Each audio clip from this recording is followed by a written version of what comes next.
Hey guys, tonight we're going to take a slow, winding walk into a world where punishment for adultery was less swift justice and more public theater meets awkward neighborhood gathering. You're standing in the middle of a muddy medieval market square, the kind of place where the air smells like a mix of bread, damp wool, and that suspicious puddle by the tanner's stall. Around you, merchants shout in sing-song voices. Chickens wander freely as if they own the place.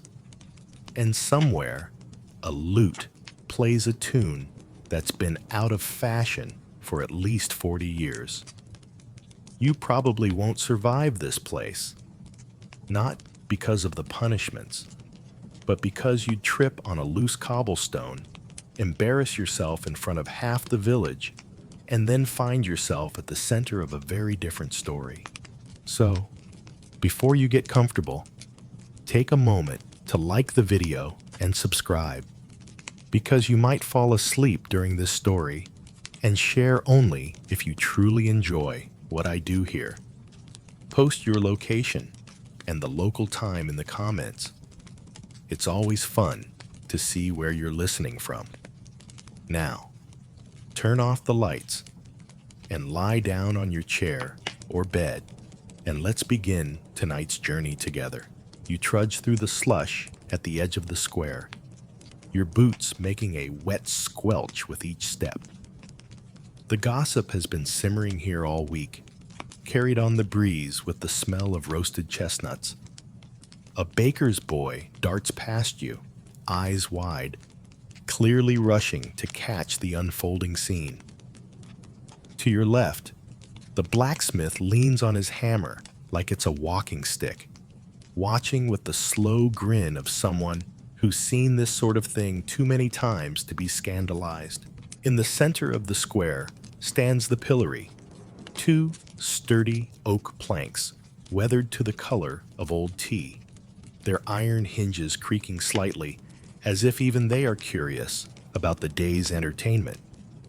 It's not in use yet, but its presence is enough to keep a small crowd lingering nearby. You notice how casually people treat it. Children playing tag weave around it. An old man rests his basket against it, like a bench. For them, it's just furniture in the stage set of everyday life. The rumor is that a couple from the far side of the village has been caught, a term that sounds far more dramatic than the reality, which probably involved a neighbor peeking through the wrong window at the wrong time. Historians still argue whether such discovery was usually an accident or a convenient way to get back at someone who owed you a goat. You can almost hear the historians muttering in your ear, disagreeing in Latin footnotes. There's an odd peacefulness to this anticipation. People aren't angry, they're expectant. In a world without Netflix or late-night comedy, this is primetime programming. The alehouse has even opened early, its door swinging wide as a brewer, with arms like tree trunks, hauls out a cask for the gathering crowd. A woman selling meat pies hums a tune, slipping you one with a wink. Apparently, spectators deserve snacks. And here comes the bailiff, a man whose gait is so deliberate it's practically an art form. His fur-lined robe swishes at his ankles, the hem a little muddy despite his careful steps. He doesn't hurry. Punishment here is not about speed. It's about letting the tension build, like a lute string being tuned a fraction tighter each minute. Behind him, two assistants carry a small table and stool, props for whatever paperwork needs signing or sealing before anything happens. Bureaucracy, it seems, was alive and well, even when ink cost more than your daily bread. You wander closer, careful not to step on the hem of a merchant's cloak. The man smells faintly of cardamom and goat cheese, and you suspect he's here less for justice and more for the chance to sell a few scandal prevention charms to nervous couples in the crowd. His stall has tiny bundles of dried rosemary, little pewter tokens stamped with angels, and one slightly crooked candle that he claims guarantees marital fidelity. Judging by his smirk, even he doesn't believe it. Someone taps you on the shoulder. It's a thin woman with bright eyes, whispering the true version of the story. In her telling, the accused were seen meeting at the edge of the meadow under the pretext of discussing wool prices. You nod solemnly, as if wool prices are the sort of dangerous subject that would make any medieval moral guardian twitch. The details shift every time you overhear them. The couple's ages, their professions, even the location, all blur in the retelling. The truth is slippery here, dressed up for public consumption like a Sunday feast. The pillory itself catches your attention again. You notice faint carvings in the wood, initials, crude hearts, a few tally marks as if someone counted the hours there, like prisoners etching days into stone. One carving appears to be a chicken, or perhaps a badly drawn lion. Either way, it makes you smile. You wonder if the accused might add their own mark. A private rebellion etched in plain sight. A breeze kicks up, carrying with it the scent of the tanner's pits beyond the square. It mingles unpleasantly with the sweetness of the meat pie in your hand, reminding you that medieval life was a constant balance between charm and stench. Someone nearby complains about the smell. Another shrugs and says, "Better than last week when the fish cart overturned." You quietly agree. The bailiff finally climbs the small platform beside the pillory. He clears his throat, once, twice, as if milking the moment, and begins to read from a parchment that looks more patched than whole. His voice is steady, measured, the sort that could lull you to sleep, if not for the occasional cough from someone in the crowd. He outlines the accusation with all the drama of reading a laundry list. Names, alleged actions, and the official stamp of the town's moral guardians. You notice he doesn't mention any hard evidence, only credible witness statements. Historians still argue whether this was a legal necessity or just a convenient loophole for the already powerful. As he drones on, you feel yourself swaying slightly, not from boredom exactly, but from the rhythm of his voice and the slow creak of the platform boards. The crowd shifts too, like a living tide, people adjusting cloaks, passing cups, leaning in for whispered side conversations. Somewhere, a baby begins to fuss. Its mother rocks it gently, eyes still on the bailiff. You realize the punishment will not begin immediately. There's a ritual to be followed, paperwork to finish, witnesses to confirm, perhaps even a short wait for the sun to hit the perfect angle for visibility. Time in the medieval square stretches like warm wax, soft and pliable. You settle into it, knowing this is only the beginning, and that the day has many more layers of theater to unfold. You stay where you are in the square, toes curling slightly inside your boots as the chatter thickens, like smoke in a low-beamed tavern. The bailiff has stepped aside for now, parchment rolled up in his careful hands, and the air feels charged. Not with outrage, but with a kind of neighborly nosiness that's been perfected over centuries. You hear the first real whispers snake their way through the crowd, not just about what was allegedly done, but about who said what, who was seen where, and your personal favorite. Whether the mayor's cousin is secretly in love with one of the accused. It starts near the bread stall. A woman with a scarf tied tightly over her hair leans into her friend and mutters something about the meeting at the well.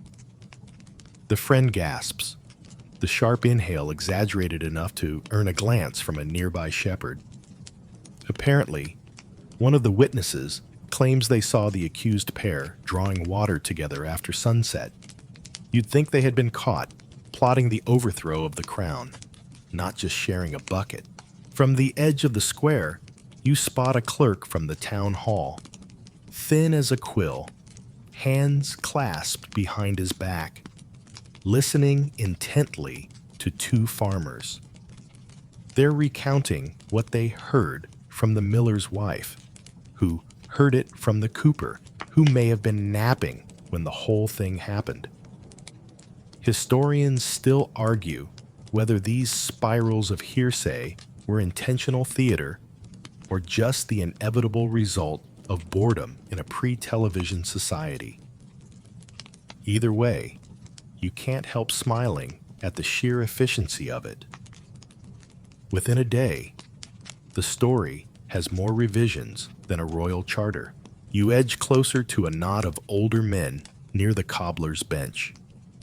They've gathered as if to discuss the weather, but their conversation is laser-focused on the upcoming sentence. One strokes his beard thoughtfully, insisting that last year's case ended with only a fine and public apology.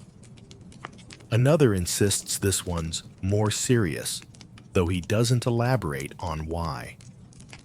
You suspect more serious is just code for more interesting to watch. A breeze lifts a strip of parchment nailed to the post outside the tavern, an official notice calling for testimony. The handwriting is cramped and blotchy, and the list of names is surprisingly long. You follow the names with your eyes, noting how many are prominent townsfolk. No wonder the crowd is restless. Half the people here are probably related to someone on that list. If not directly, then through a tangled web of godparenthood and business favors. Somewhere to your right, a young boy is repeating a chant under his breath. It's not a prayer, exactly. More like a rhyme, the kind you might hear during a children's game. Round the square, the truth is bent. Say it twice, and it's punishment sent. You're not sure if he made it up or if it's some old local jingle, but it's got the sing-song eeriness of something passed down through generations of slightly bored children. You catch sight of the accused for the first time, not in person, but in the form of a quick, breathless description from a merchant's apprentice who claims to have seen them escorted into the back of the town hall. According to him, they looked calm, too calm, which in his mind is practically a confession. The apprentice grins, eager to share the detail with anyone who will listen. You suspect he'd be just as excited if they'd been trembling wrecks. Either way, it's a good story to tell later over a mug of ale. The bailiff returns briefly, speaking in low tones with a pair of church elders. Their heads are close together, and you notice the way one elder gestures with two fingers toward the pillory, as if discussing placement for better audience view.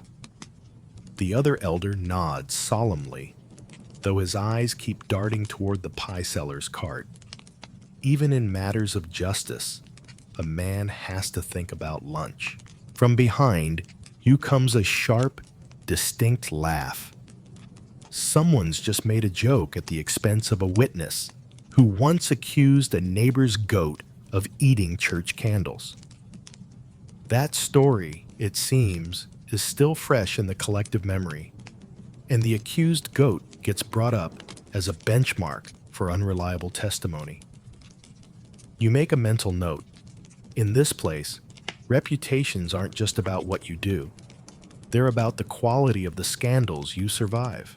The murmurs begin to braid together into a single, low hum.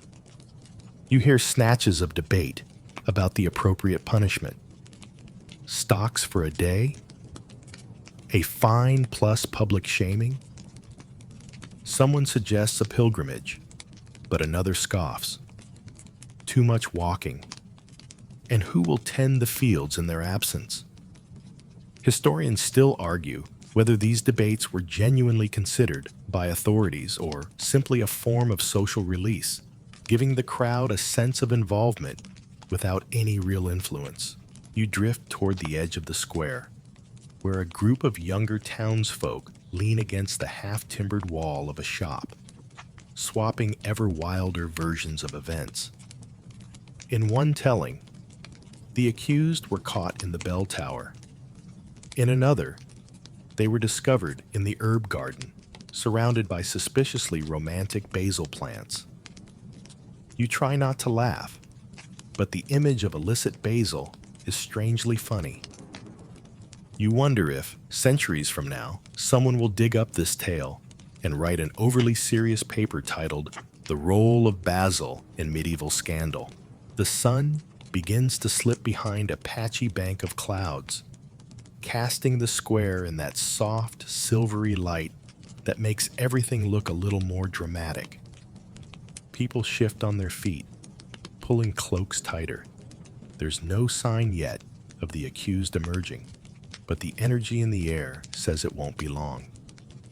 A woman brushes flour from her apron, straightens her back, and murmurs, "Nearly time?"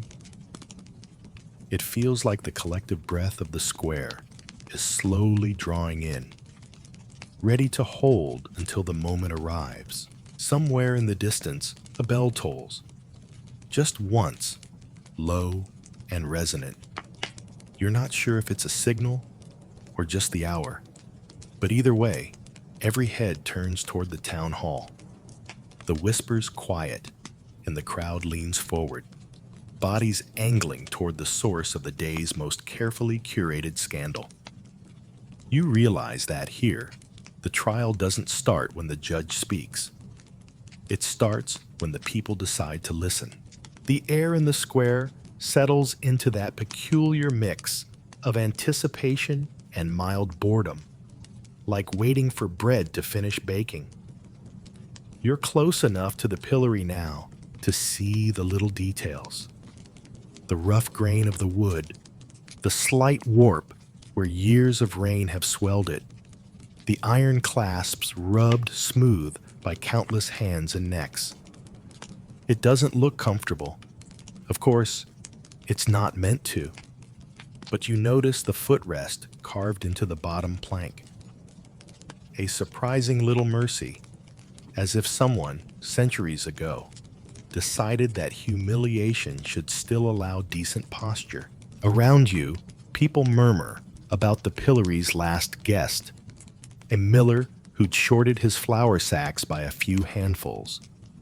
One man insists the miller used the time to advertise his services, calling out special deals on rye while locked in place. Historians still argue whether this was a common tactic or a unique stroke of entrepreneurial genius. Either way, it worked. The miller's business supposedly boomed afterward. You file that away as your first example of punishment turning into marketing. The crowd shifts, and you spot the bailiff again, walking with that same deliberate pace, now accompanied by two assistants carrying a small cushion. This earns a ripple of laughter. Someone's aunt loudly wonders if the accused requested comfort seating for their big day. In truth, the cushion is probably for the bailiff's own chair. The platform's planks are hard, and even medieval lawmen valued a soft seat during long speeches. Then, a faint creak as the pillory's top plank is lifted. The sound is surprisingly loud in the hush, like a door opening into a smaller, stranger world. You feel the wood's weight in your imagination, the way it must press down once closed again, not painfully, but enough to remind you of its presence with every swallow. There's something oddly hypnotic about the slow, practiced way the assistants check the hinges, as if rehearsing a play they've performed 100 times. You find yourself studying the design, the head hole slightly larger than the neck it will encircle, the armhole smooth with wear. Someone has rubbed beeswax into the wood. The faint scent drifts on the breeze, mingling with the smell of roasting chestnuts. It's a small, almost tender detail, keeping the timber from splintering into skin. Medieval punishments may have been public and humiliating, but they weren't always careless. A boy in front of you, balanced on his father's shoulders, asks why the pillory is so tall. His father explains that it's meant to keep the punished person at eye level with the crowd, so you can look them in the eye, and they can see you not looking away. The boy tilts his head, perhaps imagining what it would be like to stand there while friends and neighbors wander past, trying not to make eye contact. A soft laugh comes from your left, an older woman recalling a case when the pillory was occupied in the middle of a rainstorm. The poor accused was given a hooded cloak halfway through because the town's priest worried they'd catch a chill before catching repentance. Historians still argue whether such gestures were rooted in compassion or in the practical desire to keep the person alive long enough to finish their sentence. You glance at the iron fittings again and think about how much time they've seen. They've been clasped over petty thieves, slanderous tongues, drunken brawlers, and now, if the gossip is true, 2 hearts that wandered outside their vows. The pillory itself doesn't seem to care.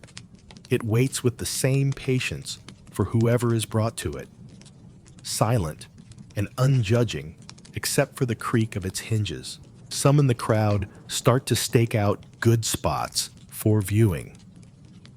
A weaver unrolls a length of cloth along the ground to keep her skirts from the mud. A tanner pulls a stool from under his arm, unfolding it with the air of someone settling in for a long performance. You find your own balance between eagerness and lethargy, letting the gentle push and pull of bodies place you somewhere in the middle. The assistants test the locking mechanism, letting it fall shut with a wooden thud that echoes just enough to make a few heads turn. It's not a harsh sound, more like a door closing softly on a storeroom, but it has a finality to it. You imagine the moment when the accused will hear that same sound from the inside, knowing the crowd is on the other side. A thin ray of sunlight breaks through the clouds, landing squarely on the pillory, as if the universe is helping with the stage lighting. Someone mutters about God's spotlight, and a few chuckle. You suspect the bailiff enjoys such touches. He seems like the sort who appreciates a well-timed bit of drama. For a moment, the scene almost feels ordinary. The smell of bread, the shuffling of feet, the way the wind flaps the edges of a nearby banner. It could be any market day, except for the slow, careful preparations unfolding at the center. The pillory stands ready, as it has so many times before, waiting to transform the square from a marketplace into a moral stage. A pigeon lands on the edge of the platform, tilts its head at the crowd, and then coos as if in approval. It's a tiny, ridiculous break in the tension, and you catch a few people smiling at it. Even in the midst of punishment, life keeps slipping in sideways, pigeons, meat pies, and the occasional ill-timed sneeze. You breathe in the mingled scents again. The beeswax, the damp wood, the faint sweetness from the pie seller's cart. You realize that the pillory isn't just an object of punishment. It's part of the town's furniture, woven into the life of the square like the fountain or the tavern sign. Soon, it will be occupied, but for now, it's simply there, waiting for its brief moment in the day's performance. The first hint that the procession is coming doesn't come from the town hall door creaking open. It comes from the ripple of heads turning all at once, like a wheat field catching the wind. You follow the gaze, and there, at the far end of the cobblestone street, is a knot of figures moving with deliberate slowness. At the front is a man ringing a small handbell, not urgently, but in a lazy, spaced-out rhythm. Ding, pause. Ding, pause. It's less urgent warning, and more. Yes, we're on our way. Please have the pillory fluffed. Behind the bell ringer walks the bailiff, still wearing that robe that refuses to pick up speed no matter the occasion. His expression is carefully neutral, neither grim nor amused. If you didn't know better, you'd think he was leading a tour of the city's least exciting sights. Flanking him are two guards carrying staves, which they lean on between steps like they're halfway through a very slow relay race. And then you see them, the accused. They're not shackled, just walking in measured steps. A pair of figures who look like they've been told to keep their chins level and eyes forward. Their clothes are neat but plain, as if someone has dressed them specifically to draw no attention to wealth or poverty. You can't tell if the faint flush in their cheeks is from embarrassment or from the brisk February air. Trailing them is an odd assortment of neighbors, relatives, and opportunistic onlookers. Some carry baskets, as if they plan to shop immediately after. Others clutch small bundles of wilted vegetables, clearly intended for throwing. Cabbages with bruises, carrots bent in strange shapes, onions that have definitely seen better days. Historians still argue whether these missiles were sold specially for such occasions or simply gathered from kitchen scraps. Either way, it's clear nobody's sacrificing the fresh produce. As the little parade reaches the edge of the square, a child darts forward and is gently shooed back by one of the guards. The bell continues its lazy tolling, now mingling with the rising murmur of the crowd. It's not angry, this murmur, more like the sound of people catching sight of something they've been hearing about all week. A few people crane their necks for a better view. Others simply shift their weight, ready to watch, but not desperate to be in the front row. You notice a small but steady drizzle starting, the kind that turns cobblestones slick and darkens wool cloaks. Nobody moves to leave. In fact, some pull hoods tighter and settle in, as if the drizzle is part of the experience. The guards adjust their grips on the staves, pausing just long enough for a tanner to toss a limp lettuce leaf toward the accused. It lands harmlessly on the wet stones, where a passing goose immediately claims it. One of the guards calls for space, and the crowd obliges in that slow, ripple-back way that means they were already prepared to make room. The accused are led onto the low wooden platform beside the pillory. You're close enough now to see the faint smear of mud on one's hem, the way the other's boots squeak faintly with each step. There's a stiffness in their shoulders that makes you imagine the tension winding up their spines. The bailiff raises a hand, and the bell ringer falls silent. for a heartbeat. The only sound is the drizzle tapping on cloth and wood. Then the bailiff unrolls his parchment and begins reading the charges, not with the sharp cadence of outrage, but in the same measured tone you'd use to list the day's bread deliveries. He names the witnesses, lists the times and places, and makes no mention of anything too specific. Historians still argue whether this was to maintain dignity or to avoid inspiring anyone with the details. As he speaks, the accused stands still, eyes forward. They don't plead, don't glance toward the crowd, don't shift their feet more than necessary. The guards stand with equal stillness, though you can see one of them flexing his fingers as if fighting off a yawn.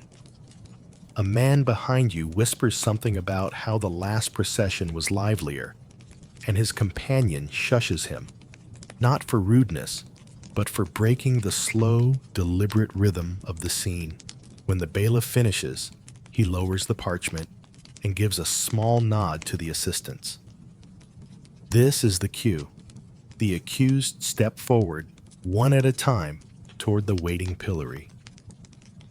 The top plank is lifted again, hinges creaking faintly, and the first person leans in with the same resigned grace you'd use to rest your head on a travel pillow. The plank lowers, and the soft thud of wood on wood marks the moment. The second accused follows, and now both stand with heads and hands locked in place. The rain beating on their hair and dripping slowly onto the platform. The crowd exhales as one, not in pity or triumph, but in that strange, quiet satisfaction of a story moving on to its next scene. You catch a faint smell of beeswax again from the wood, cleaner than the damp air should allow, and wonder who tends to it, and whether they think of the people who'll be held there. The bell ringer steps aside, tucking his instrument under his arm. The bailiff clears his throat, but says nothing more. His part is done for now. The guards take up positions at either end of the platform, their eyes drifting lazily across the crowd. Nobody throws anything yet. The drizzle continues, soft and steady, wrapping the square in a hush that's only broken by the occasional shuffle of a foot or a low cough. It strikes you that, for all the talk and anticipation, the moment itself is quiet. The punishment is visible, yes, but not loud, not violent. Just two figures standing in the drizzle, framed by wood, while the life of the square eddies around them. And perhaps that's the point, to make them part of the scenery, a cautionary shape on the stage of everyday life. The drizzle has turned into that stubborn mist that soaks everything without making a sound, settling into the folds of cloaks and the crevices of cobblestones. You step carefully along the edge of the crowd, following a slow migration toward the village pond, though to call it a pond is generous. It's more of an overgrown, slightly suspicious puddle that has pretensions of grandeur. A few ducks drift near the far bank, unbothered by the gathering throng, while a lone goose seems intent on supervising the proceedings.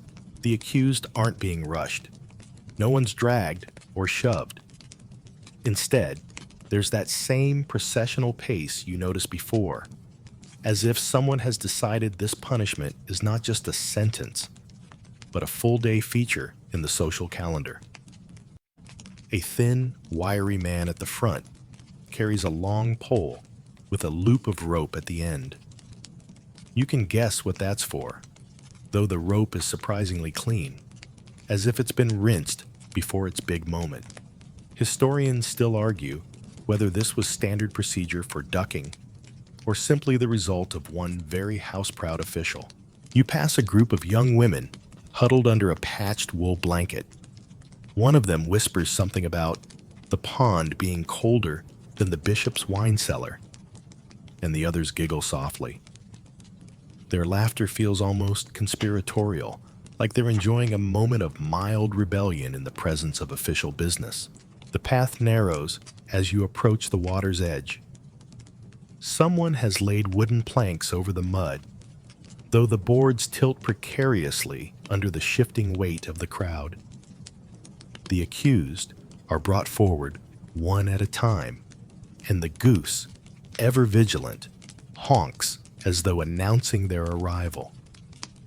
A child mimics the sound, earning a quiet snicker from a nearby man who's holding two very limp turnips. The first accused is guided toward a low platform that juts over the pond. The rope loop is slipped carefully, not roughly, over their torso, securing them in place. The bailiff calls out something about purification and restoring harmony, his voice carrying over the soft slap of water against the bank. It's not a long speech, and it's certainly not fiery. It's the same tone you'd expect for reading out baking instructions. Historians still argue whether this ritualistic language had genuine spiritual weight or was simply a formality so the crowd could nod along in agreement. The rope handler leans back slightly, and with an almost graceful motion, the accused is lowered into the water. There's a small splash, more dignified than dramatic, and a few ripples spread across the pond. The ducks, clearly veterans of such events, barely react. You catch a sharp intake of breath from the accused as the cold hits, but then they resurface, sputtering slightly, hair plastered to their face. The crowd doesn't jeer. A few nod solemnly, as if ticking a box in their minds. Ritual completed. The accused is pulled gently back onto the platform, water streaming from their clothes in small, steady rivulets. The rope handler, without ceremony, guides them aside for a moment's rest while the second accused steps forward. This time, a stronger breeze ruffles the pond's surface. The drizzle has eased, but the air feels colder. As the second accused is lowered in, you hear someone behind you mutter, "Hope they're quick. Don't want anyone catching the ague." You can't tell if it's concern or sarcasm. The splash is a little louder this time, and the goose honks twice, possibly as applause. You notice, as the second figure is hauled back up, that a small group of older townsfolk have started discussing how the pond used to be deeper and was much better for proper ducking. One insists that the silt has been building up for years, while another blames the mill upstream for diverting too much water. You suspect they'd be perfectly happy debating pond maintenance for the rest of the day, punishment or not. The accused stand dripping on the bank, shivering slightly, but still silent. A woman from the crowd steps forward with a rough wool blanket for each, tucking them around shoulders with the brisk efficiency of someone who's done this before. Historians still argue whether such gestures were genuine kindness or simply practical. After all, nobody wanted a sick neighbor who couldn't work. As the crowd begins to drift back toward the square, you hear the low, rhythmic slap of the pond against the platform fading behind you. The ducks resume their lazy circuits. The goose returns to its post, and the mist curls in over the water like a curtain drawing closed on a scene. You catch the faint scent of wet earth and damp wool, mingling into something oddly soothing. Back on the main path, the accused walks slowly, still wrapped in blankets. the occasional drip marking their passage.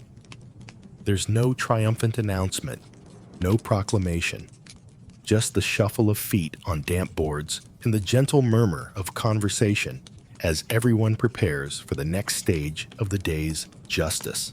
The walk from the pond back into the heart of the town takes you down a narrower lane where the air smells faintly of damp parchment and candle wax. Ahead, the crowd slows, funneling toward a squat stone building tucked beside the church. Its heavy wooden door stands open, revealing a dim interior flickering with lamplight. The accused step inside first, still damp from the ducking, their blankets trailing just enough to leave a dark path on the floor. You follow close behind, ducking your head as you cross the threshold. Inside, the quiet is almost startling after the soft commotion by the pond. You're in what looks like a small scriptorium. Rows of desks with angled tops. The scent of ink thick enough to taste. Monks in brown robes move with careful, economical gestures. Some bent over their work, others murmuring to one another in tones that never rise above a whisper. A fire crackles faintly in the corner, more for the parchment's sake than for warmth. At one desk, a scribe with a tonsure so neat it could have been drawn with a compass is hunched over a large ledger. His quill moves in slow arcs, the tip scratching like a mouse in the walls. You glance at the open page and see the day's events recorded in precise, spidery Latin. The official entry is all dignity and restraint. Names, date, offense, punishment carried out. No adjectives, no judgment. But then, your eye catches the margin, where, in a slightly lighter ink, someone has doodled a tiny figure with its head in a pillory, surrounded by what appear to be suspiciously round cabbages. Historians still argue whether such marginalia were acts of quiet rebellion, private jokes among scribes, or just the inevitable result of sitting still for hours with nothing but ink and imagination. Another monk at a nearby desk is not writing at all. Instead, he's arranging small scraps of parchment, each one bearing a short note in different handwriting. You lean closer and realize they're witness statements, summaries of what was seen, heard, or suspected. One is barely a sentence. Saw them by the well at sunset. Another rambles for 3 paragraphs about the virtues of proper marriage before finally admitting, I did not see the act myself. You almost laugh, but the monk's solemn face suggests this is not the place. The accused stand quietly near the back, watching as one monk reads the charges aloud again. Not for the crowd this time, but for the record. The damp wool smell is stronger here, mixing oddly with the scent of hot wax from the candles. A thin curl of smoke drifts upward from a brass holder, tracing lazy patterns in the air.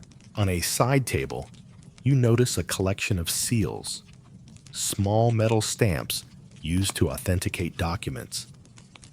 Some are worn smooth from use, others still sharp-edged. One in particular catches your eye. It's carved with an image of a fish. You can't help imagining it pressed in bright red wax at the bottom of a page describing a ducking in the village pond. A monk with round spectacles pauses by your side, his gaze flicking between you and the accused. Without a word, he returns to his desk, where he dips his quill and begins making a copy of the day's entry for the church's archive. The scratch of the pen is soothing, almost hypnotic, and you feel your eyelids growing heavier. There's a certain drowsy comfort in knowing that here, every detail will be preserved, officially in the ledger, unofficially in the little doodles and half-sarcastic notes passed between scribes. Somewhere deeper in the building, a small bell chimes. The monks shift slightly, as if reminded of the time. The reading concludes. The ledger is closed, and the seals are pressed in neat, deliberate motions. The accused are handed each a small slip of parchment, part receipt, part reminder, part spiritual warning. Historians still argue whether these were meant as personal records or just for church bookkeeping, but you can't help picturing them tucked away in some drawer for years, alongside bits of ribbon and old keys.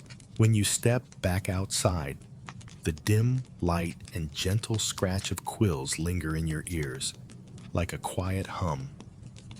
The square is waiting again, its noises somehow sharper after the monastery's hush.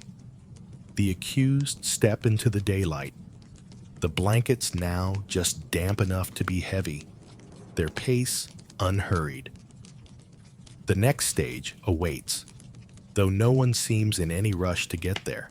You follow the slow shuffle back into the market square, where the smell of baking bread has grown richer, and the pie seller has already lit a second lantern, its light softening the edges of the drizzle. The accused are guided to a low table near the bailiff's platform.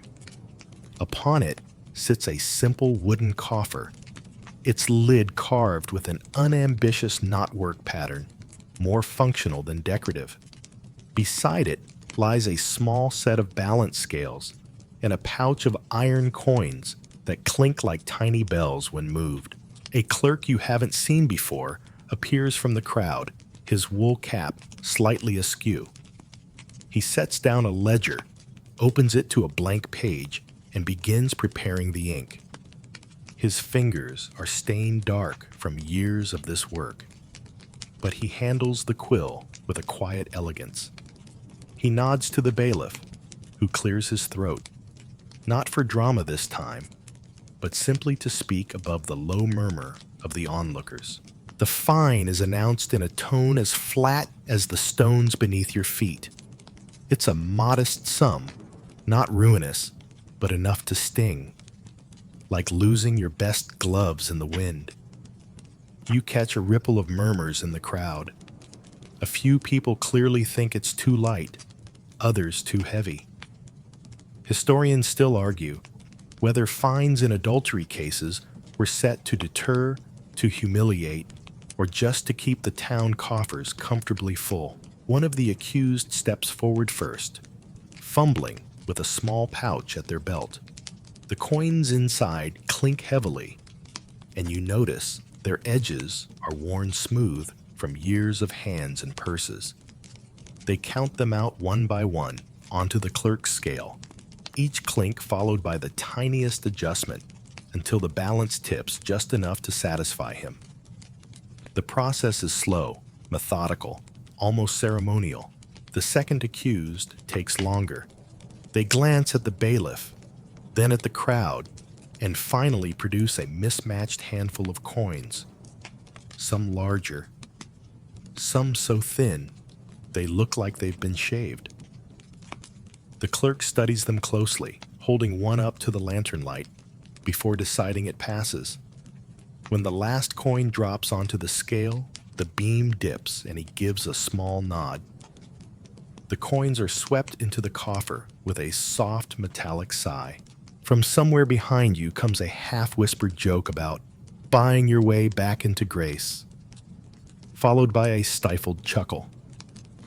A woman nearby shushes the speaker, though her smile suggests she found it amusing too. This isn't outrage. It's that everyday mixture of judgment and practicality that keeps small towns running. The clerk makes a careful note in the ledger, adding a looping signature that takes up far more space than the entry itself. Then, with a little flourish, He sprinkles fine sand over the ink to set it. You watch the grains catch the lantern light before they're brushed gently away. It's such a small, deliberate gesture, and yet it feels like the closing of a chapter. The bailiff gives a tiny bow toward the crowd, an unspoken signal that this part is done. People begin to drift toward their errands, buying bread, bargaining for fish, chatting by the fountain. You notice that the accused, though lighter in coin, seem almost relieved. Perhaps the fine is the most manageable part of this ordeal. Painful in the purse, yes, but over quickly, leaving only the long walk home. Still, the weight of those emptied pouches lingers. You imagine the calculations already happening in their minds. Fewer candles bought this week, one less goose at Michaelmas, perhaps mending boots rather than replacing them. Historians still argue whether these secondary effects were part of the punishment's design or simply the unavoidable ripple of losing coin in a tightly budgeted life. The coffer's lid is shut with a dull thud. The clerk tucks the ledger under his arm, his pace unhurried as he disappears back toward the town hall. The bailiff steps down from the platform and exchanges a few low words with the guards, who nod and begin to shepherd the accused toward the next destination. Around you, the square returns to its ordinary rhythm. A fishmonger calls out the day's last prices. A dog barks twice before curling up under a cart. And somewhere, an unseen musician plucks a lazy, wandering tune on a lute. It's as though the fine, like the drizzle, has seeped into the day quietly, without fanfare. Just another part of the slow, inevitable turning of the town's wheel. You trail behind the guards and the accused as they leave the market square, weaving through a side lane lined with low, timber-framed houses. The smell of damp earth is replaced by the faint aroma of roasting meat, and you soon see why. A cluster of trestle tables has been set up in a courtyard, their surfaces laden with bread loaves, pitchers of ale, and a stew pot so large it looks like it could drown a goat. This, you quickly gather, is not a feast of celebration, but a strange civic ritual. One of those punishments that makes you wonder whether the line between chastisement and community entertainment was ever truly firm. The accused are guided to 2 seats at the head of a long table. They look more like honored guests than wrongdoers, except for the damp wool still clinging to their shoulders and the wary way they eye the benches filling with townsfolk. The bailiff takes a seat a few places down, while a rotund woman with a ladle the size of a broadsword begins filling bowls of stew. The bread is passed down the benches, each loaf thick-crusted and a little too hard for comfort. You break a piece off and nearly chip a tooth. Clearly, the town's bakers didn't save their finest batch for this occasion. Across the table, an old man tears his bread slowly, dipping each piece into the stew before chewing with the slow focus of a cow working through cud. Between bites, he leans toward a neighbor and murmurs something about public repentance tasting better with salt. The neighbor chuckles, adding a story about a feast years ago where the accused spilled ale on the reeve's boots. Historians still argue whether such meals were meant to nourish, to humiliate, or to symbolically reabsorb the wrongdoer into the community. The accused eat quietly, but they're not left alone. Townsfolk rotate through the benches, each staying just long enough to make a few remarks. Some gentle, some less so. One woman with flour-dusted sleeves compliments the accused on their composure, then immediately asks if the rumors about the meadow are true. Her tone is friendly enough, but you can see the way the question lands like a pebble in still water. A young boy runs past, chased by a girl carrying what might be a turnip. The bailiff catches the boy by the collar and deposits him on the bench beside the accused, telling him to learn what comes of bad choices. The boy grins at you, clearly pleased to have scored a prime seat at the day's most talked about table. The stew itself is surprisingly decent, rich with onions, a few chunks of mutton, and enough pepper to give it a bit of warmth. Still, you notice it's served in chipped bowls, the kind usually kept at the back of the shelf. Ale is poured liberally, though, and more than one guest leaves with a flushed face and a looser tongue than they arrived with. The conversation drifts from the case itself to other local matters. The state of the North Road, whether the miller's daughter will marry before the year is out, and who's been stealing apples from the common orchard. Every now and then, someone glances at the accused and slips in a sly remark, but it's clear the energy is shifting. The spectacle is giving way to ordinary gossip. You can't help but think of how odd this must feel. To sit, share food, and make small talk while knowing that every glance, every laugh is colored by the morning's events. The accused keep their answers short, their smiles faint but steady. It's a quiet endurance, the sort that leaves no bruises but still leaves a mark. When the bread is gone and the stew pot scraped nearly clean, the bailiff stands. He thanks those present for witnessing and partaking, his voice carrying enough weight to hush the benches. There's a small ripple of applause, not hearty, but polite enough to close the scene. The accused are led away once more, their seats quickly taken by townsfolk finishing the last of the ale. As you step back into the lane, the air feels cooler, the scent of stew fading into the general evening smells of wood smoke and damp stone. Somewhere behind you, a lute strikes up again, this time in a livelier rhythm, as if the town is already shifting into its next act. The lane leading away from the courtyard is narrower now, hemmed in by garden walls that lean just slightly inward, as if whispering to each other. You walk beside the accused and their guards, the pace unhurried but steady, the sound of boots on damp earth softened by the occasional crunch of gravel. The air is cooler here, carrying the faint scent of crushed mint from someone's herb patch. You can tell you're heading toward the outskirts of the town. The houses are more spaced out, their yards wider, with more chickens than people in sight. The gossipers from earlier have thinned out. Only a few curious children and 2 determined old men are still following. The men are arguing in the way old friends do, about whether banishment is really punishment or simply an excuse to start fresh. Historians still argue about that too, whether medieval exile was meant to reform, to protect, or to quietly remove an inconvenient problem. The bailiff walks ahead, occasionally pointing with his staff to spots along the road where the accused are to stay clear of in future, likely symbolic more than practical. His voice is level, but there's an edge of finality to it.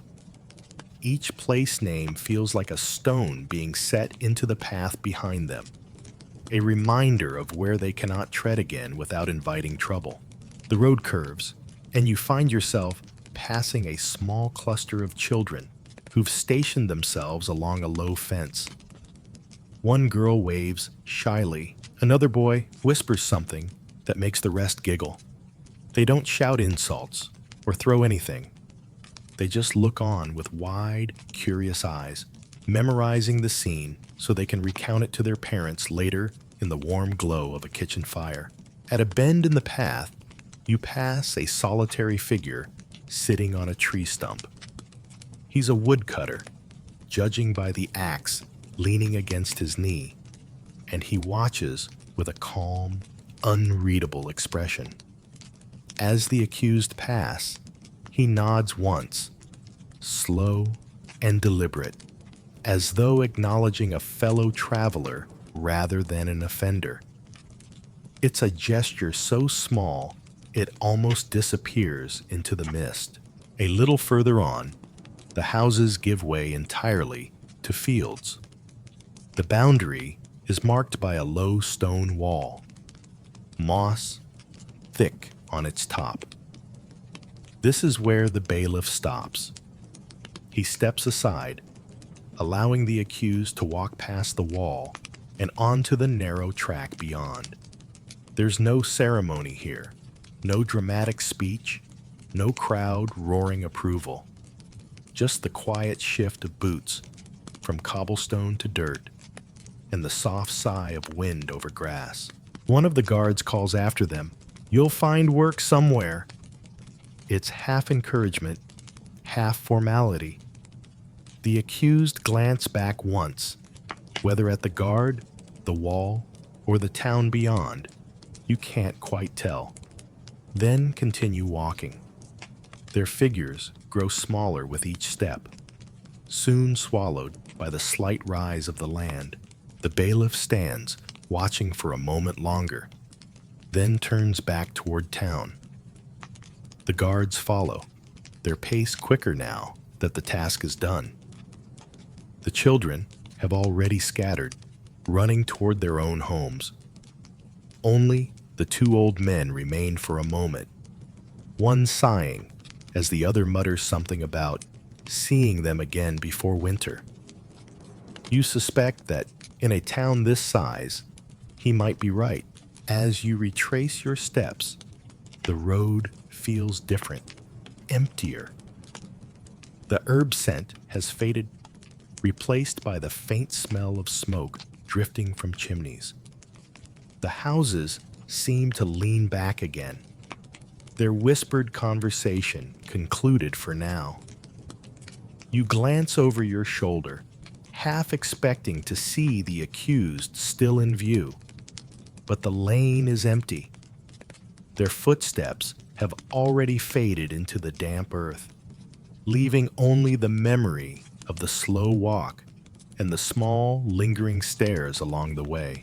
You re-enter the town from the lane, but instead of heading toward the bustle of the square, you find yourself following the guards into the side door of the parish church. The heavy oak swings shut behind you with a muffled thud, sealing out the faint clatter of market carts. Inside, the air is cool and smells faintly of beeswax polish, damp stone, and the ghost of last Sunday's incense. Your eyes adjust to the dim light filtering through narrow stained glass. The colors land in thin, wavering stripes across the worn flagstones, and you notice that one beam of deep red falls directly on an odd piece of furniture, a tall, narrow-backed wooden chair set apart from the rest of the pews. Its seat is noticeably higher than any bench, and it faces sideways toward the congregation instead of the altar. This is the penance chair, also called the stool of repentance, or the fool's seat by less charitable tongues. It's carved simply, the edges smoothed from years of reluctant use. You step closer and notice faint initials scratched into the armrests, along with what might be a clumsy attempt at a flower.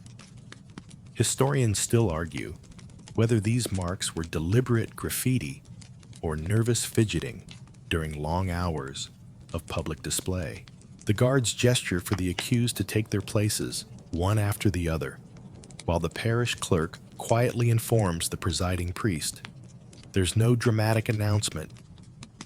The punishment here is all about visibility and silence. Sitting in the penance chair means you can be seen by everyone in attendance, and you can see everyone who chooses to look or chooses not to. The church is already filling for the evening service. Townsfolk take their seats in the pews, some glancing quickly toward the chair before fixing their eyes on their hymnals, others allowing themselves a longer look. The accused sit still, hands folded, eyes downcast. The high seat forces a straight back, and you can almost feel the stiffness in their shoulders. The priest begins the service in a slow, measured voice. The words flow over the congregation, familiar as the chiming of the hour bell. You find your attention wandering, not from disrespect, but from the rhythm of it all. The liturgy becomes a kind of backdrop, a slow tide against which the accused must hold their posture. Now and then, you catch the smallest movements, a shift of weight, a glance toward the door, the subtle flecks of fingers that have begun to tingle from being still too long. One child, seated in the front pew with his family, tilts his head to study the penance chair as if it's a curious piece of sculpture. His mother gently turns his head back toward the altar. A man 2 rows behind you leans to his neighbor and murmurs something about last month's penance chair occupant, who apparently hummed during the sermon. His neighbor snorts softly, then bites his lip to keep from laughing outright. The accused seem not to react, whether out of discipline or simply because they've mastered the art of hearing without listening.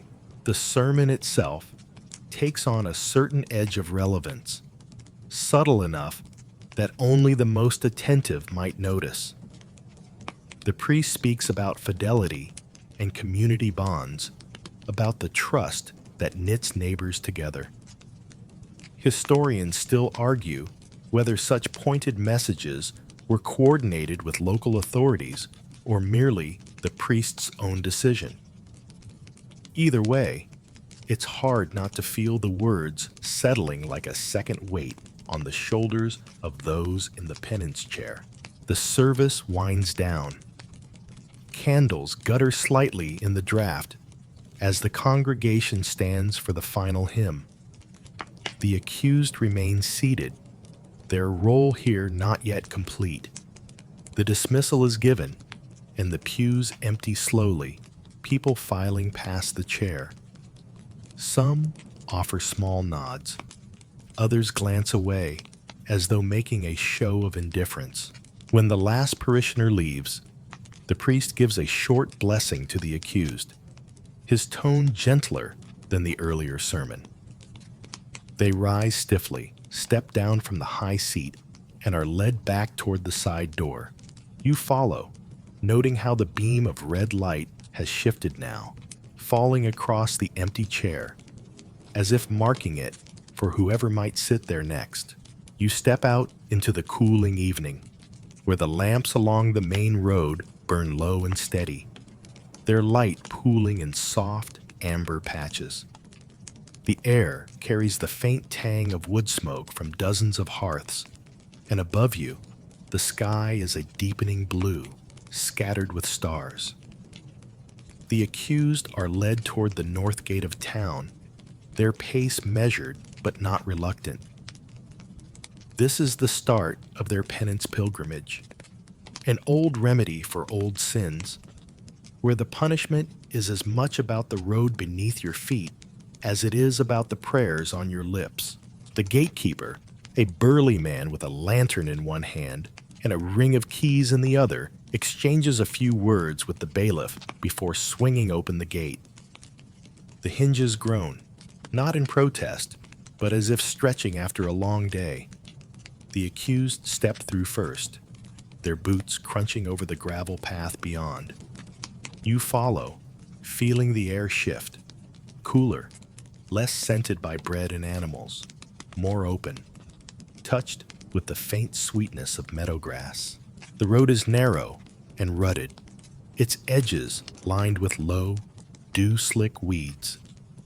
The guards set a slow pace, allowing the accused to conserve their strength.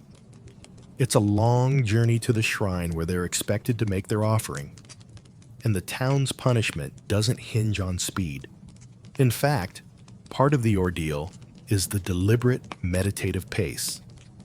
Historians still argue whether such pilgrimages were truly about spiritual cleansing or about giving the community time to forget the scandal. You pass the first milestone, a squat stone, its inscription softened by centuries of wind and rain. One of the guards runs his hand over it almost absently, as if greeting an old acquaintance. Beyond it, the road dips slightly into a hollow where a small stream crosses beneath a wooden footbridge. The boards creak under your weight, and the water below whispers over pebbles, a sound so gentle it could almost lull you to sleep. The accused say little, though you catch the occasional exchange of glances. There's no open resentment here, just the quiet endurance of people who have accepted that their world has narrowed to the length of the road and the limits of their own pace. A farmer passing with a cartload of hay slows to let you by, offering a curious nod before moving on. At a bend in the road, you spot a small wayside cross. It's wood, weathered but straight. Someone has left a sprig of rosemary tied with twine to its base. The bailiff pauses briefly, murmuring a short prayer before gesturing for the group to continue. The rosemary's sharp scent lingers in the air, mingling with the damp earth. As the night deepens, the guards light a small torch, its flame bending in the light breeze. The flicker casts long, stretching shadows of the travelers on the road ahead. You find yourself matching your steps to the rhythm of the torchbearer's boots. Tap, scuff, tap, scuff. Like the slow ticking of a clock that doesn't measure hours so much as moments. They stop at a small chapel on the outskirts of a hamlet. A stone building barely larger than a barn. Its single bell hangs silent, swaying slightly in the breeze. Inside, a single candle burns before the altar, and the priest, a sleepy-eyed man with ink stains on his fingers, welcomes the travelers with a nod. He offers bread and a bench for the night, a common courtesy for penitents. Historians still argue whether such hospitality was universal or dependent on the generosity of individual parishes. The accused accept the bread silently, tearing it into small pieces. The crust is firm, the inside still faintly warm. You sit with them, the wooden bench pressing uncomfortably into your legs. But there's a quiet peace in the moment, the kind that comes when no one expects you to speak. The torch is extinguished, leaving the faint glow of the candle to soften the edges of the stone walls. In the hush of the chapel, you hear the faint rustle of cloth as someone shifts, the gentle exhale of tired lungs, the creak of the bench under shifting weight. The road ahead is still long, but for now, there's a pause, a space to breathe before the journey continues at first light. Morning comes slowly in the hamlet, with pale light seeping through the chapel's small window long before the first rooster bothers to announce it. You step out into the crisp air, your breath clouding briefly before vanishing. The accused are already awake, their blankets folded neatly at the foot of the bench. One of the guards hands out a heel of bread each, the crust flaking under their fingers. The bailiff isn't here today. His work ended when he turned them over for the pilgrimage, but the journey still has one more curious leg to it before home. Instead of returning by the same road, the guards lead you toward a smaller path that winds between hedgerows and dips into a neighboring village. The walk is quiet except for the rhythmic clop of boots on packed dirt and the occasional trill of a bird overhead. It's peaceful, but there's an undercurrent of anticipation. You've been told this village prefers their own way of handling the tail end of such punishments. Historians still argue whether this was a quirk of local pride or simply a chance for nearby communities to exercise their creativity. You hear the bell before you see the village. Not the deep, solemn toll of a church bell, but a lighter, almost playful chime that repeats in a steady pattern. Ding ding, pause. Ding ding, pause. The guards exchange faint smiles. When you round the bend, you see why. At the center of the green stands a small timber frame with a single iron bell hanging from it. A rope dangles down, frayed from years of use. The accused are guided to the bell and, without explanation, handed the rope. One of the village elders, a spry woman with a long braid down her back, explains that they will ring the bell at intervals for the rest of the day to remind the village of the cost of stray hearts, she says, though her tone is more wry than stern. And so it begins. The rope is pulled, the bell chimes, and then there's a pause. Long enough for conversations to resume, for chickens to wander past, for you to almost forget it's there until it rings again. It's not strenuous work, but it is strangely relentless. The sound threads itself through the day's rhythm like a bookmark in the village's ongoing story. Between rings, the accused are put to small tasks. One is handed a spindle and shown how to twist flax into thread, an act they take to with patient concentration, even when the thread snaps twice in quick succession. The other is set to weaving a simple reed mat, their fingers clumsy at first, but gradually finding the pattern. The work is quiet, almost meditative, and the villagers pass by with curious glances, offering the occasional tip or gentle correction. At midday, a boy with a basket brings out mugs of small beer and wedges of cheese. The accused take them without fuss, settling onto a low bench near the bell. The chime continues every so often, punctuating the sounds of the village. A blacksmith's hammer, the bleating of goats, the gossip of two women sorting apples nearby. Historians still argue whether these auxiliary tasks were meant to be symbolic acts of mending and making, or simply a way to keep hands busy and eyes watched. By late afternoon, the bell's rope has left faint marks in the palms of the one tasked with ringing. The mat has grown to the size of a small rug, the spindle's thread coiled neatly into a ball. The elder who first explained the ritual returns, inspecting the work with a nod. Good enough, she says, and her approval feels like the final tick in an unseen ledger. The rope is tied back, the bell left still. The accused stand, stretching their backs, and glance toward the road home. There's no grand farewell, just a few murmured words, a couple of hands raised in casual acknowledgement, and the soft crunch of boots on the path. As you follow, the quiet of the hedgerow lane feels different now, as though the sound of that bell still hums faintly in the air, marking not just the hours, but the slow, peculiar close of a punishment that no two villages seem to carry out quite the same way. You return to the square after days that feel like weeks, or perhaps after weeks that felt like a single long afternoon. Time here likes to fold itself like linen, soft, and a little wrinkled.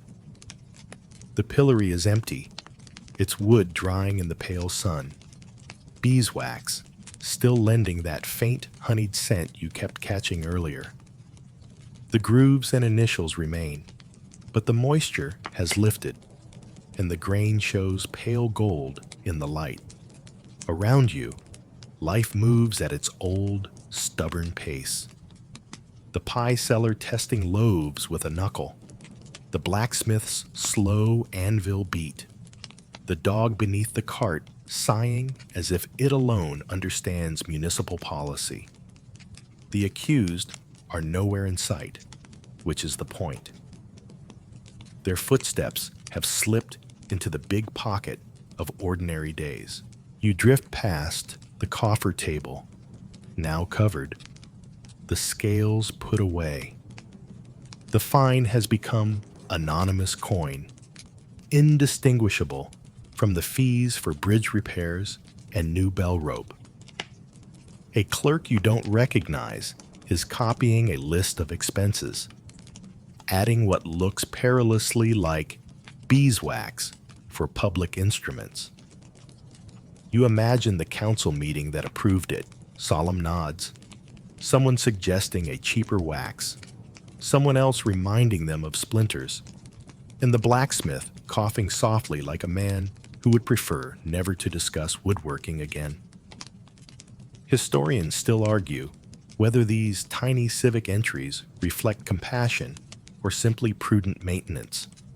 If justice must be visible, at least let it be well oiled. You wander toward the pond. The mist is gone today, replaced by bright water and bossy ducks. The goose is there, naturally, patrolling like an assistant bailiff who accepts payment in lettuce.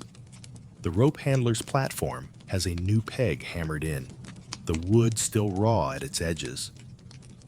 At the bank, a boy is practicing skipping stones, his throws making tidy rings that widen and vanish in their own time. A woman filling a bucket mentions that silt is building again. Her neighbor recommends planting rushes to hold the edge. And there you have it.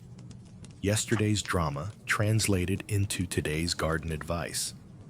You smile at how quickly the village turns spectacle into maintenance, like a traveling troupe that never leaves, only repaints the scenery. On the lane where you watched exile begin, you find tracks in the dust that could be anyone's. Cartwheel, hobnail, dog paw, and the distinctive scuffle of someone carrying more worry than luggage. A hedge has been trimmed since you last passed. The mint sends up a brighter scent. Children have already invented a chase game that requires touching the milestone and shouting a rhyme about truth bending if you sing it twice. You recognize the tune from the bread stall gossip and resist the urge to award them a laurel wreath for oral history. Weeks from now, the same children will declare a new rule wearily: no goose impressions during the chorus. The rule will be ignored. At the church, the penance chair sits unused but watchful. Dust models its seat in a faint oval, where countless reluctant backs once rested, and the red beam of glass still crawls its way along the floor as the sun arcs, like a gentle sundial for unremarkable moments. The priest's voice tonight hovers on charity and steadfastness. No pointed edges, no extra weight.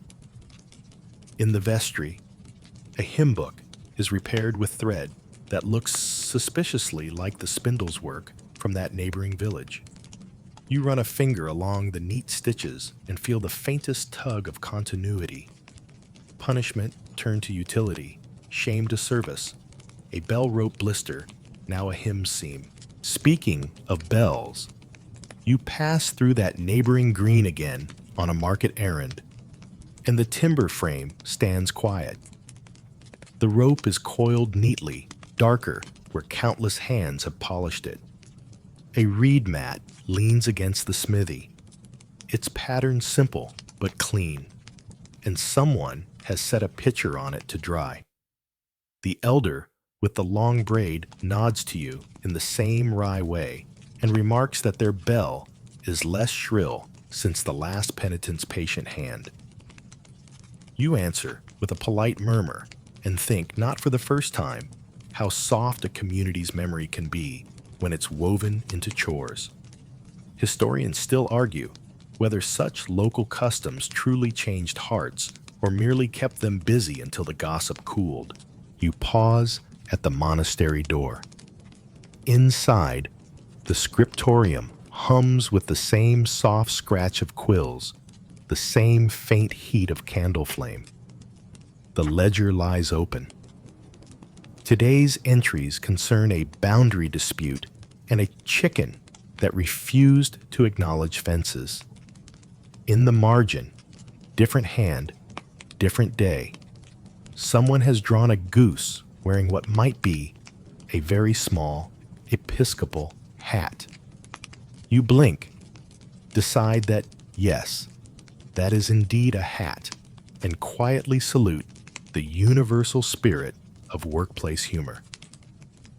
The formal line for adultery and its penance is earlier in the book now, pages away, but all it takes is a thumb's flip to find it again.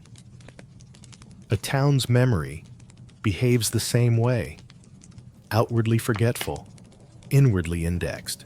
As seasons change, the traces multiply by thinning out. A broken cabbage leaf, long composted, becomes a richer patch in a kitchen garden. The reed mat wears its first pale mark where a jug's belly sits each morning. The coin that tipped the scale ends up as the smith's change for nails. The smith forgets its origin the moment it drops into his apron pocket. A spindle's thread hides in a seam that holds through 2 winters, 3 washings, and 1 vigorous hymn. The pond's platform grows 1 shade grayer, then 2, and the boys who skip stones forget why the peg was new. The accused themselves, did they return? Did they make a life 2 villages over? Did they trade their old path for market days in a new square? Historians still argue whether exile typically ended in permanent resettlement or quiet reintegration. The records are good at totals and poor at happy endings. You find your thoughts looping back to the bigger currents beneath these small seams. A mainstream fact floats up like a buoy. In much of medieval Europe, ecclesiastical courts handled adultery as a matter of sin and discipline rather than state crime, emphasizing penance, confession, and reconciliation where possible. That's what you've walked through, really. Rituals designed to make the village whole again by staging discomfort at an almost ergonomic pace. The pillory had a footrest. The bell rang gently. The ducking was brief. The stew, over-peppered but edible. And the chair sat high enough to straighten a spine without breaking it. It's justice's choreography. Slow enough that everyone can step in time. A fringed tidbit trails after the buoy, a bit of flotsam bobbing with cheerful persistence. In a few parishes, offenders were said to wear straw garlands or carry a wooden spoon during market hours. A joke too soft to sting, too visible to ignore. You imagine the blacksmith trying to hammer with a spoon tucked in his belt and giving up after an hour, quietly wedging it behind a beam until the steward walks by. Somewhere, a clerk probably wrote "spoon observed" in the margin and underlined it twice. Weeks blend into a season, and then another. You realize you remember more about the goose's supervisory style than the exact wording of the bailiff's parchment. The basil rumor from the herb garden survives as a punchline about seasoning. The rosemary sprig at the wayside cross becomes a scent you notice before rain. You no longer picture faces in the pillory. You picture beeswax, initials, and a pewter token at the charm seller's cart that looked suspiciously like a potato. Your memory has gone oddly civic, like the town's, preferring objects and smells to verdicts. And maybe that's mercy. The furniture of punishment remains. The people step off stage. You walk the square at dusk. The lute's lazy tune returns like a yawn. The pie seller covers her trays. The clerk shutters his window. The bailiff, out of robes now, haggles for onions and loses with quiet dignity. The sky turns a deepening blue, and the red shaft through the church glass has already climbed the chair and slipped onto the wall beyond, like a cat deciding it has better places to be. You breathe, and the day breathes with you. Some stories last, most evaporate. In this town, adultery had its hour in wood and water, rope and bell, and then, like steam from a stew pot, became the flavor of everything without being visible at all. You let the square empty in slow motion, little by little, lantern by lantern, as if the town is careful not to interrupt itself with anything as abrupt as darkness. The benches lean back into their shadows. The fountain mutters to itself more softly, and the last smells of bread and wood smoke thin into a gentle evening hush. You keep walking without hurrying, the cobbles warm where the sun left them, cool where the air collects, your steps growing longer, quieter, slower, like the final strokes of a brush rinsed clean. You pass the pillory without looking for names, because you don't need them anymore, and the smooth beeswax sheen is only a reminder that hands tend what matters and let the rest go. The pond lies flat and silver, the ducks tucked into themselves, the water remembering ripples you can no longer see, and the goose curled like a white comma at the edge of a sentence that has ended well enough. Far off, a bell lifts a single note and sets it down again, careful, courteous, finished.